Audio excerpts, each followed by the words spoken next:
Have you ever had that specific sinking feeling? Yeah. Maybe you wake up and check the headlines, or you look at your bank account and the ground just, it feels like it's physically shaking beneath you. Mm-hmm. Is that, the universal sense that the stability you thought you had is just gone. It's the feeling of life spinning completely out of control. And I think the question everyone asks in that exact moment is, well, when the ground shakes, where do you actually stand? Right. Because we all want to believe we're standing on solid rock, but, it's usually the storm that reveals what our foundation really is. Exactly. And that is really the mission for our conversation today. We're not just looking for generic advice. We've pulled together a really intense set of 5 biblical studies that all circle one urgent theme: finding stability in the storm. And I love how this month's topic is structured. We're looking at these incredible figures, Abraham, Jehoshaphat, Peter, All the big ones. all the big ones. But we're not just retelling their stories like a Sunday school recap. We're looking for the, what I'd call the spiritual mechanics of what they did. Spiritual mechanics. I like that. It implies there's a system to it, a way things work. There is. These notes, they read less like a history lesson and more like a survival guide for the soul. The goal here is to figure out how you move from panic to peace. Not just intellectually, but, practically. The how-to of trust. Exactly. Well, let's get into the mechanics then. The first case study in the stack is Genesis 22, Abraham. And honestly, this is the heavy hitter right out of the gate. It really is. I mean, this is the ultimate test of what we might call obedience in the dark. Yeah. Most people know the headline: God asks Abraham to sacrifice Isaac. But looking at the commentary here, there's so much nuance we usually miss. Logically, this request made, well, 0 sense. Isaac was the son of the promise. It wasn't just a difficult command, it felt like a total contradiction. Right. God promised a nation through Isaac, and now he's asking for Isaac back. It defies logic. But the insight that just jumped out at me from the study is the timeline. The text focuses so heavily on the early morning. Yeah, it says he got up early the next morning. And that is radical obedience. There's no record of him arguing or bargaining or even delaying. He didn't wait for the logic to line up. He moved before he had the answer. That is terrifying to me, if I'm being honest. Usually, if I'm asked to do something risky, career-wise, relationally, I want the roadmap first. I want to see the destination before I pack the car. I want to know it's going to work out. That's the human condition. Yeah. We all want assurance before we offer obedience. But the mechanism here, what we see, is that faith works in reverse. The study points out that the provision, the ram in the thicket, it wasn't visible when Abraham started walking. So it wasn't there at the bottom of the mountain. No. And that is the key takeaway. He had to walk for 3 days, climb the mountain, build the altar, and lift the knife. The provision followed the obedience. Wow. If he had waited to see the ram before he started walking, he never would have moved. So the principle is that God is saying, take the step, and the provision will meet you there. Precisely. We often get stuck waiting for a green light that honestly God has already given us. The delay isn't on his end, it's on ours because we want an explanation, we want the full picture, but God just gives us the next step. That's a heavy challenge for anyone listening who feels stuck. It forces you to ask, where am I waiting for a map when God just gave me a compass? Right, and the challenge from the text is obey without delay. If you know you need to make that phone call or sow that financial seed or make that move, do it while you're still in the dark. That's actually where the name Jehovah Jireh, the Lord will provide, comes from. It literally means the Lord will see to it. But he sees to it after you step. Okay, so mechanic number 1, move before you see the solution. But let's flip the context. Abraham was dealing with an instruction.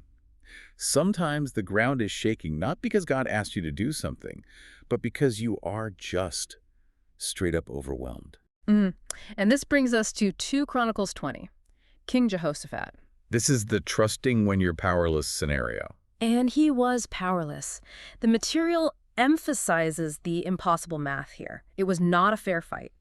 3 armies were marching against him. He was completely, totally outnumbered. I was struck by his reaction. You expect the king to put on a brave face, rally the troops, do the whole "we will never surrender" speech. Keep morale up, yeah. But Jehoshaphat does the exact opposite. He gets incredibly vulnerable. He stands in front of the entire nation and prays, "We do not know what to do, but our eyes are on you." It's so refreshing, isn't it? In our culture, leaders are supposed to have all the answers. But in the kingdom, admitting weakness is actually the prerequisite for power. Huh. If Jehoshaphat had pretended he had a plan, he might have blocked God's intervention entirely. He opened the door for God by admitting he couldn't fix it. But then, the strategy God gives them. I mean, if I'm a general in that army, I am resigning on the spot. It is completely counterintuitive. It defies every single rule of warfare. Send the choir. Not the archers, not the cavalry. The singers. It sounds suicidal, but this is what the notes call the weapon of worship. They sent the singers out front, praising God before the engagement even started. And that's the distinction, isn't it? Anyone can praise God after the victory, Of course. after the check clears, after the diagnosis is good. Exactly. That's just gratitude. Gratitude is reactive, but praising God while the army is still breathing down your neck, that is warfare. The scripture says, as they began to sing, the Lord set ambushes. The whole atmosphere shifted. So the insight here is that worship isn't just a reaction, it's a strategy. It triggers the breakthrough. It confuses the enemy, spiritual or otherwise. When you worship in the face of a problem, you are recalibrating your reality. You're taking your eyes off the size of the army and putting them on the size of your God. I think that's such a practical tool for anyone listening. When panic sets in, we tend to spiral or we start frantic planning. We try to control the uncontrollable. Right. And this month's topic suggests a spiritual reset instead. Before you plan, worship. It sounds crazy to the rational mind, but it breaks the paralysis. It aligns your spirit before you try to align your circumstances. We don't know what to do, but our eyes are on you. I'm writing that one down. Okay, moving to the third study. This one feels very, very relevant to the modern news cycle. Psalm 56. Trusting God as your refuge. The imagery here is just chaos, earthquakes, mountains falling into the sea, nations in an uproar. And right in the middle of all that catastrophe is verse 10. We see it everywhere, on coffee mugs and Instagram bios. Be still and know that I am God. But the expert commentary here suggests we might be reading this a bit too softly. Definitely. We've domesticated this verse. We tend to interpret be still as go to a spa or find a quiet corner. Do some yoga? Exactly. We think it means relaxation. Right, like taking a break. But the Hebrew context is much more active and, frankly, aggressive. The word implies cease striving. It means drop your hands. Drop your hands. Yeah. Imagine you're in a fist fight, or you're gripping the steering wheel of a car that's skidding. Be still means let go. Drop your hands to your sides. It is an active refusal to manipulate the outcome yourself. That's a total reframe. Yeah. It's not about finding a quiet room. It's about internal surrender in the middle of the noise. Correct. It's a spiritual weapon. You are consciously saying, I'm going to stop the frantic effort to fix this in my own strength. Because, and don't miss this, the verse says God is a very present help in trouble. He isn't watching the earthquake from a satellite feed. He is in the rubble with you. So how does someone practice dropping their hands practically? Because my brain is usually running a million miles an hour trying to solve the problem. The application here is to create a pocket of stillness. And the challenge is to take just 10 minutes, not praying a laundry list of requests, not reading, not scrolling, just silence. Just sitting there. Just sitting, mentally surrendering the battle. Say, God, I trust you with this. And this is the hard part, shut up and let him be God. It's incredibly difficult, but it stops the spiral. It breaks that cycle of anxiety. It's a discipline of trust. Okay, let's move from internal stillness to external action. We're heading to the water now. Matthew 14. Peter walking on the waves. This is trusting Jesus in the storm. And before we even get to Peter, there's a nuance in the setup that I absolutely love. The context of why they were in the boat. Yes. Why were the disciples in a life-threatening storm? Because Jesus told them to get in the boat. That counters so much bad theology. We usually think if things are going wrong, we must have stepped out of God's will. Exactly. I must have sinned or I missed a turn. But here, they were in the storm specifically because they obeyed Jesus. You can be smack in the center of God's will and still have waves crashing over the bow. That is so freeing. Just because it's hard doesn't mean I'm lost. But let's talk about Peter. He's the only one who actually gets out of the boat. We give Peter such a hard time for sinking, but he's the only one who has water walking on his resume. The analysis here focuses on the psychology of focus. Peter walked on the supernatural as long as his visual focus was on Jesus. And the text says, but when he saw the wind, he was afraid. That's the pivot point. Fear distorts your vision. It makes the problem, the wind, the bill, the conflict look bigger than the solution. When you focus on the wind, you sink. When you focus on the word, you walk. It sounds simple, but in the moment, That wind is loud. It's incredibly loud, but I love the safety net here. When Peter sinks, does Jesus lecture him? No. It says immediately Jesus reached out his hand and caught him. That is so vital for us to hear. If you step out in faith, if you take a risk to forgive or to give or to speak up and you stumble, God is not going to let you drown. Jesus saved him first. They talked about the faith part later. So the encouragement here is to actually get out of the boat. Yes. Identify one thing that scares you right now. Maybe it's sharing your faith. Maybe it's a career jump. Step out of the boat. Do it while keeping your eyes fixed on Jesus, not on the risk. Okay, we have one final study, and honestly, this one touched me the most. Because sometimes you do step out, and you pray, and the storm just, it doesn't stop. Acts 27. Paul's shipwreck. This is trusting God in prolonged uncertainty. It's a different beast than Peter's storm. Woo! Peter's lasted a night, Paul's lasted 14 days. 14 days of total darkness. No sun, no stars. The ship was literally breaking apart under them. This is for the listener who feels like they've been in the crisis for months or even years. And yet Paul's the calmest guy on the ship. He's telling everyone to eat. He's encouraging them. How? Because he had a specific word from God. An angel told him, "You will stand trial before Caesar."